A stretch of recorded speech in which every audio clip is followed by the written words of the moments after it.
So if you're looking at getting into PC gaming, you've got a few different options. You could buy a gaming laptop, which can get kind of expensive and you won't be able to upgrade it in the future. You can also build your own PC, which is really cool, but that's getting kind of expensive too these days. So there's one other option though that people tend to overlook, and that's getting a budget gaming desktop. And we've got one here that we're going to look at, the Dell Inspiron 5680 gaming desktop. And I think it makes a pretty compelling case for a good way to get into PC gaming on a budget. Dell has two versions of the Inspiron gaming desktop, the 5675, which is powered by AMD, and the 5680, which is powered by Intel and NVIDIA. Outside of the different configuration options and components, the exterior of the tower looks pretty much identical. It's a design I really like, especially at this price point. It's less audacious than a more gaming-focused brand like Alienware or Republic of Gamers, but it doesn't at all look or feel cheap. The blue lighting through the side vents also gives a splash of interest, and you can even get it installed with a clear side panel if you want a better view of the internals. Speaking of your components, what we got with our build was the Core i7-8700 processor and the GTX 1060 to power the graphics. The 1060 isn't the most high-end graphics component, obviously, but for the price of this system, which is just $1,100, it's a really good deal. If you want an even better deal, go for the $800 configuration, which will get you that same GTX 1060, except with a slower processor and no SSD. You can go even cheaper down to $600, which is the base level, and that'll get you the GTX 1050.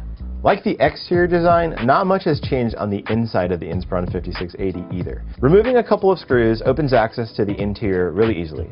Because of its relatively small size, the components on the inside are a bit cramped, though not as squished as some other budget desktops we've seen. You have a pretty clear view of your RAM and your expansion slots, so most upgrades or additions won't require taking out other components to get inside. The graphics card is the biggest obstacle. It's bracketed down to hold it in place, which prevents damage to the PCIe slot in shipping. That means you'll have to remove the bracket to swap the GPU out, and in certain circumstances, the added bulk might conflict with another upgrade.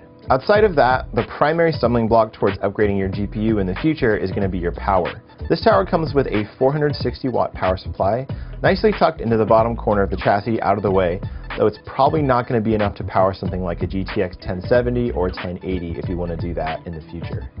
The CPU performance is obviously great, which is what you'd expect from an 8th gen i7, but this is a gaming desktop, so let's get into how well this thing can actually play games.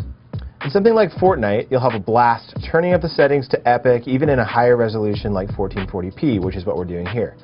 We've got it running here on those settings, and as you can see, we're getting pretty stable frame rates of around 50 frames per second. To play a game like Fortnite, you really want to have that ability to react accurately and quickly, and the Inspiron handles it really well. If you need a full 100 frames per second, we got that easily covered by moving the graphics settings down a notch to high.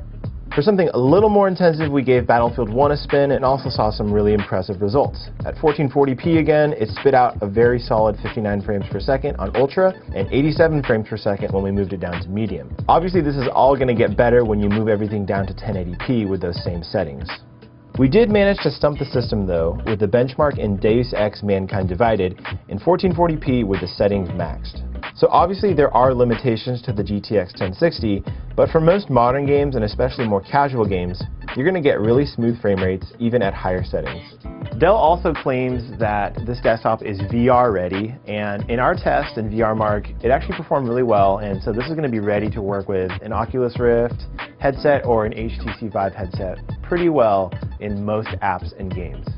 The one big area where Dell's had to make a compromise here is in storage options. All the different configurations you get come with a 1 terabyte hard disk drive, and while that's a lot of space, it is pretty slow. The higher end configurations do come with a solid state drive, but they are over the SATA connection, which is a little bit slower than PCIe, and you only get 128 gigabytes maxed out.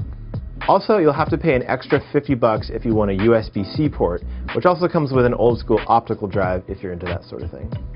There will always be compromises with a gaming PC at this price, and it's pretty clear where Dell cut corners on this one. However, if you want the best gaming performance in the cheapest form possible, I really think the Dell Inspiron 5680 is a really good place to start.